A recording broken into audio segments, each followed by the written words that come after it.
Moal aya salaki anu jujur.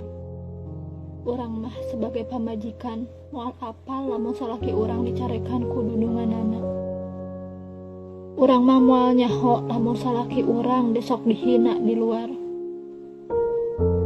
Urang mah teu apal buat teuing di luar gawena teh nepi ka mempertaruhkan nyawana demi urang jeung barudak. Urang mah teu apal buat teuing salaki teh nahan lapar demi bisa mawa duit ka imah jang anak jeung pamajikanana.